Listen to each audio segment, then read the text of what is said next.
First things first, guys. How are you? Good. Good. Tired, but How are you? I'm alright, thank you. So, is it like a homecoming now, being in Amsterdam for a little while?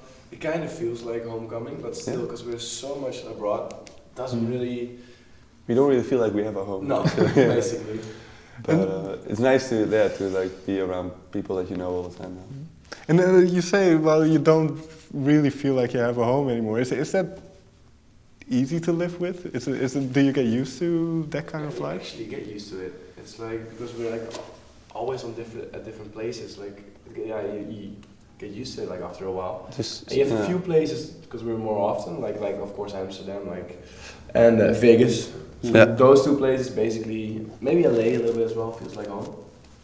It's more like a certain environment that Yeah. gives you that home feeling sometimes. So sometimes you just come to this place and you just okay, I like the vibe here. You know that this kind of feels like a home sometimes. And that vibe, is that important when you're producing? Yeah, definitely. I think the Yeah. vibe, like if it's a bad vibe, we don't produce a lot. Like No. if it's like a good positive vibe, like it goes really quick. And if there's a bad vibe, we can work on something for hours, and it's just not going to improve even a tiny bit. And then sometimes when ideas are flowing and like there's a good vibe, there's positive energy, then we can make a track in literally like 2 or 3 hours sometimes. Do you remember when you had this vibe or this feeling the last time? A bad vibe? No, the good vibe. This feeling that I think like lately we have like I think this whole year it's been pretty positive. Like I think last year was like more negative. Like we didn't really know what to do and like the vibes were like. Yeah. why not? I don't know. Okay. It was just like we were like really tired of the schedule and right now like we didn't really produce that much No. on the road and right now like every single like moment we have like off we just immediately start working on new stuff and we did that we started that since 2015. It's a certain mindset. You can let moments like that just slip away into nothing, but you can also just make the most out of every moment and just try to always be productive, and that's what we do right now. And so, what is the latest idea that has come from this? A song that you're working on now, maybe that's. We're working. I think we have like 25 yeah. songs. Okay. That's like It's they're all like basically. even in the last week we made like this new setups I think this all the time. The average we do right now, like songs we make, like 2 to like 3 or 4 a week. Okay. A Yeah. lot, like.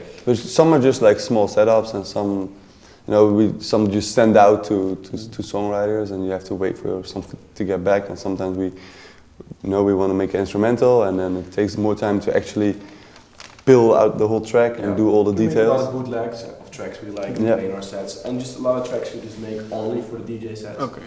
So it's all different things. And then I suppose creating a track for a DJ set is different than when you do one for an official release or for. Yeah, like a DJ. When it's like a track for the DJ sets, it could be like just a track totally based on like a trick, like a build up, which is like long and crazy. And that's not for like release worthy because like, when we want to release it, also you need to be able to listen to it at home. Like also when it's hard, but still it needs that listen value. Yeah, but like when it's just a DJ track, we can just go crazy and hard as we want.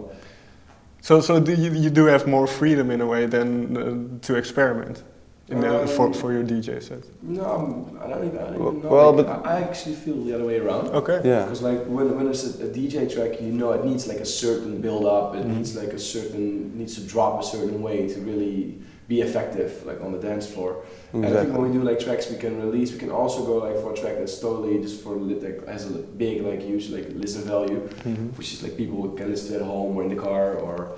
doesn't really necessarily have to go off. No, it doesn't necessarily have to work on the dance floor. And the thing is, like when you make a track like that, and it's, like if you play it for the first time, it's probably not going to work. But then, when it becomes bigger, like when it gets a lot of views on YouTube and people start to recognize the song, it will go off anyway. Do you know in the studio or when you're producing, you say you produce everywhere, so do you know when a song will work or can you tell? We have some tricks to make things work. Like I think the build up is like the way you build it up. Like if it's long and heavy, it doesn't really matter how it drops, even if it's like soft or like totally empty. It will definitely work better. But you don't always want like to put in that big build up. You sometimes just want it to be like smaller and not that heavy. Yeah. So we have a few tricks. Like also like like our gigs. We know like exactly which gigs like go off, and we work really well on the dance floor. So we can like tell, I think, when we make a song if it's gonna work or not. But sometimes it's a surprise. Like sometimes like, okay, we never like we made a song called The One. It's like one of our softest like songs. It's like 1 to 6 BPM, like soft melodic. And every time we play it, it goes off. We're so surprised because it's like really soft. We still didn't really figure out. No. But like. But like you said, it's when we make those tracks, it's a lot of going back and forth in between the studio and the club. Like you make something and you test it out and you're like, okay, now in the studio it sounded good, but now it lacks bass or it has too much low end, and then we go back and just fix it. Yeah, and sometimes we just play it and it really works, and then you listen to it in the studio, you're like, wow, this sounds really crappy. Yeah. What are we gonna do? Because then we can fix it. But when you play it out, like it loses the charm sometimes. And does the show, the kind of show that you play, does that have an impact as well? Because obviously 2-3 years the crowds weren't as big, and do you take that into account? Definitely, the shows are way bigger right now, and but it's also good to test it out. Like if it works for like a huge crowd, then you know it's a good track. But also it depends. Like if it's like a listen track, it would never work. But I think also like the type of show is important. Like for a club show, like a really like big room, like heavy song wouldn't work as good as on a festival. So you need to take that into account as well. Okay. And well, one of your most recent releases, Spack Jarrow, is with MOTi. Yeah. Can you tell me how that came together? We've met MOTi a few times on tour. He's a really good guy. We love his productions. We play like a lot of his stuff. And like, let's just come hang out in the studio and let's see what we can do. And then we made like a few tracks actually. Yeah. But this was the one we picked like from all the ones we did. This was the one we. I think we did like 3 or 4 setups. And obviously it's inspired by the Jack Sparrow. It's inspired by like the orchestral like breakdowns and then like the big like euphoric drop. And MOTi came up with the title. He was like, this, instead of like Jack Sparrow, make it Spack Jarrow. I was like, that's and people see the link because of like it's orchestral and listening to like, you have some pirate effects in there. Yeah, it's the pirate like the vibe. Yeah. But in terms of inspiration for a song like this, were you watching the movie or something? No, it was like. I never even seen the movie. Okay. I mean, you know the song. I know the song. It's the vibe. Like we like that, like that pirate, like medieval, like what's called, like that kind of vibe. So sometimes we're like, okay, let's make a song like that again.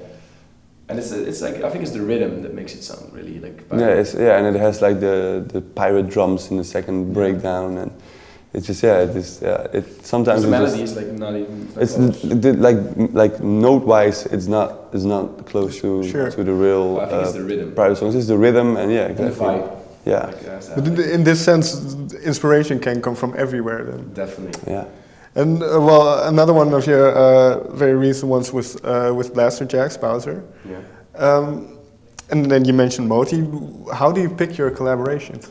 You need like have like a connection like on personal level as well, because you have to be in the studio together. Yeah. And like the way you think, like what kind of track you want to do. Like with Blaster Jacks, like we make the MOTi like our styles like close, so you can like easily like make a combination of both. And you know when we go in the studio what we're looking for. Exactly. And we have like we're good like friends with all of them, and that helps.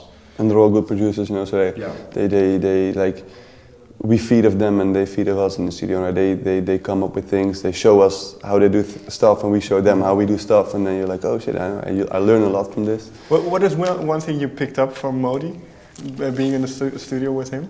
MOTi, what did he do? Like his easy way of working. Yeah. His messy way of working. Mostly. He's pretty quick and he's good. And he's like, it's fine. It works. Yeah, he produces very effective. Yeah, like we can just like sometimes we can work on stuff that probably nobody would hear the difference for 2 hours, and he's like, nobody cares, this is fine like this. And we just like for like one little effect or like whatever, we're like just working for hours. Like normally we make a song in like a few days, and then it costs like 2 months to fully make the final mix down, because then we're like, okay, want to change that and this and that. And Is it difficult in that way too? And then it's the two of you, so is it difficult to stop tweaking a song and just say I'm done? It is kind of difficult, but like I feel a song is like never done. And with some songs we did, I feel that's done. But some of them I feel like they could sound way better. But it's difficult to find that point. Like okay, now it's good. To be honest, most tracks that we release are finished on the day that we need to send the master that's to the record label. So the label basically decides for us when it's done. Yeah, they hate us. Like they hate us. They're like, oh, not again. You know, like we need the master if you want to release it on that day. They're like, no, it's not finished yet. And that's like. And then they're like, no, we gotta have it now. Okay. And then in terms of the way music is consumed nowadays, and especially in dance music, it's track by track. So, is there still a thought of making an album or doing something like that? It's really fast right now. Like even if you make you can work on an album for 2 years with 15 songs, and people just download it like when it's out, and then a week later they just have a new album. So I don't know if it's like the smartest thing to do. Sure. It's good like when you have an album you can show you different sides, like because we make a lot of stuff we can't really release as a single track, so you can put it on an album or an EP.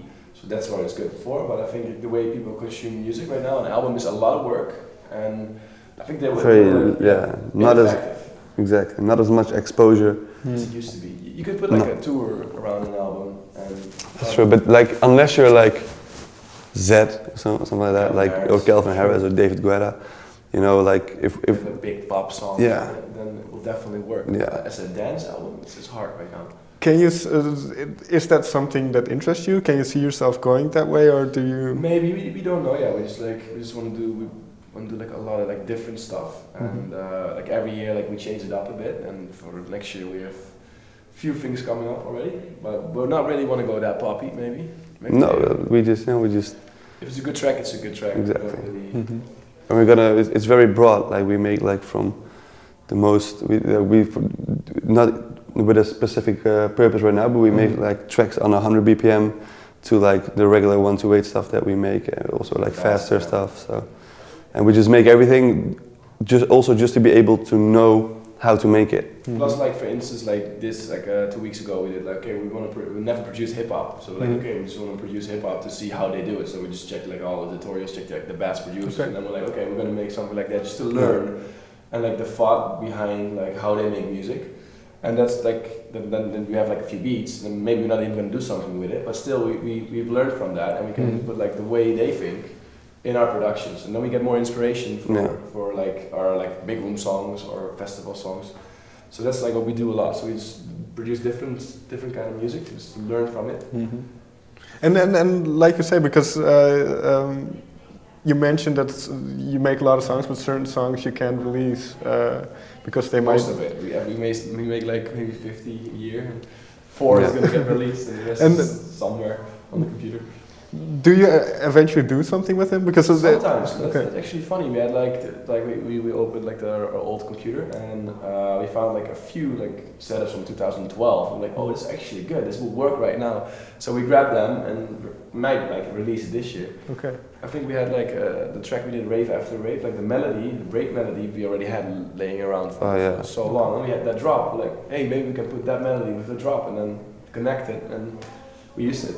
And in terms of the variety of types of music that you make, do you take into account what you release that it kind of corresponds with the expectations that people have? We can't just like put out like everything, so we just try to pick the ones we think, of course, our fans would like the most, but we still want to like be different every year. We don't want to do like one specific sound and over again, because like.